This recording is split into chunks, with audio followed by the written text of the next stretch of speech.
11 rekomendasi itu butuh orang-orang Bapak untuk berkunjung ke sana, untuk memberi arahan lah gitu.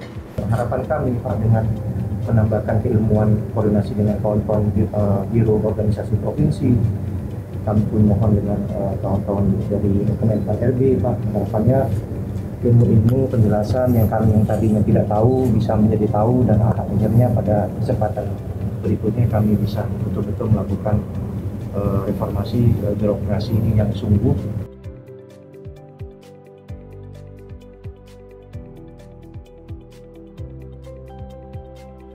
Nah, kalau bisa di kecamatan, bahkan sampai ke desa, apa yang tidak mungkin hari ini kan.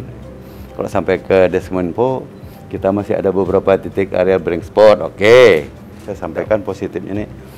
Seperti UHC itu, kan tidak mudah, tidak semua kepala daerah yang berani bukan mengambil risiko sesudah kewajiban kita. Semua kalau kita tebang pilih, kan hanya kenal aja nih.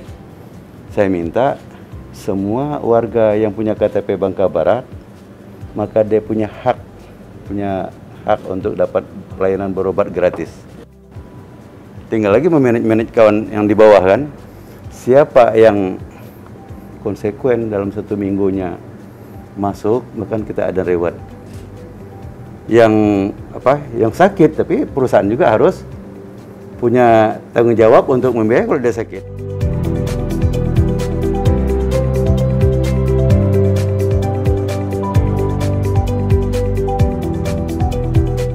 Tapi yang saya butuhkan, siapa yang firm dengan visi misi Bupati, itulah orang kita yang sesungguhnya.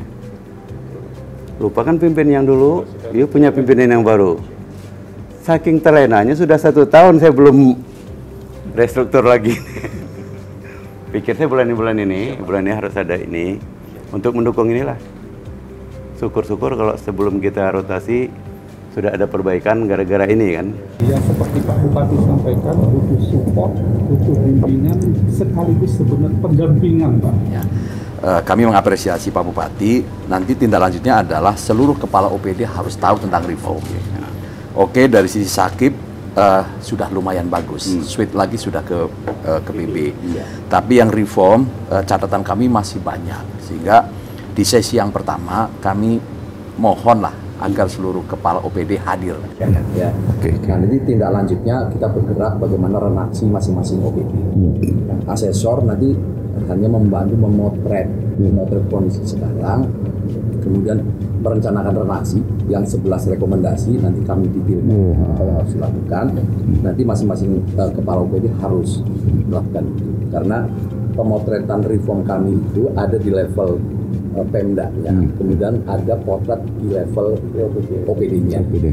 Komposisinya 50% di Pemda, 50% di OPD. Jadi nggak mungkin kita memperbaiki di level Pemda kalau unitnya tidak jalan. Pengalaman kami Pak, banyak sekali reform yang sudah dilakukan di level Pemda nggak diikuti oleh OPD. Ada yang OPD-nya ikut, pegawainya nggak ikut.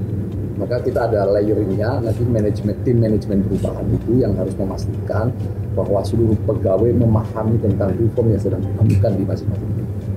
Nah, itu yang mungkin yang menjadi pangkal tolaknya reform. Mengenai nilai akan bergerak Pak, otomatis kalau semuanya komit. Tapi kalau lihat tren yang sekarang Pak, memang kita butuh waktu. Tapi kalau biasanya di angka 40-an ke 50 achievable dalam 1 tahun. Ya. Kalau 50 ke 60 biasanya perlu effort yang lebih. Tapi kalau yang di 45 ke 50 biasanya persoalannya adalah komunikasinya belum lancar. Baik komunikasi data, biasanya komunikasi. Yang Bapak tadi sampaikan indah, biasanya dokumennya tidak seindah yang disampaikan. Nah, ini persoalan asesor. Kadang-kadang asesor itu tidak membantu Pak Inspektur lah punya gawe itu, memastikan bahwa kadang-kadang teman-teman OPD menyampaikan ke kaminya tidak persis apa yang mereka sudah lakukan.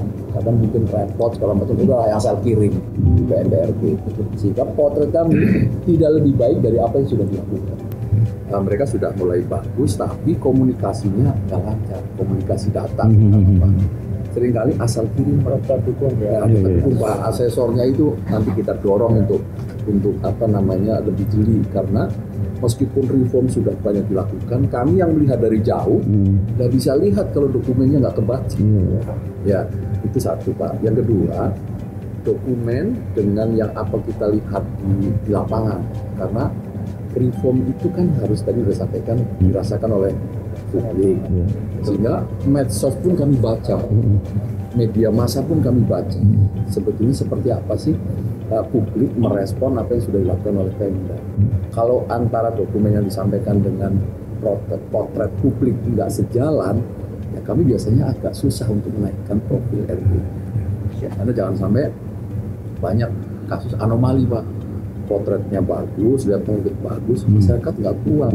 Yang dilakukan reform ternyata bukan itu yang kami mau oleh publik.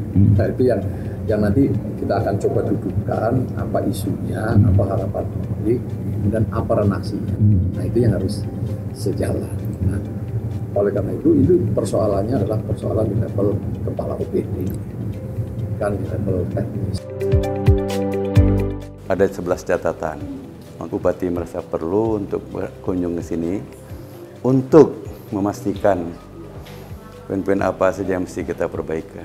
Dan kita sudah bersurat kepada Menpan RB untuk mendampingi dari bulan Maret dulu kita minta, dan sekarang kita tegaskan kembali untuk minta ada pendampingan. Jadi setiap OPD itu harus merespon, ya, harus merespon. Nah, jadi jangan sampai kita tertinggal di Sebangga Belitung itu. Nah, kita punya poin cuma 49 kalau tidak salah. Nah, jadi masih jauh, itu bisa bergerak nih ke 50 lebih baru. Semua setelah Pemdanya, baru OPD-nya, bagian dari pelaksana. Jadi semuanya harus merespon dan tanggap dengan perubahan ini. Ya semuanya menjalani dengan baik, kompak. Ya kan? Nah, seperti itu.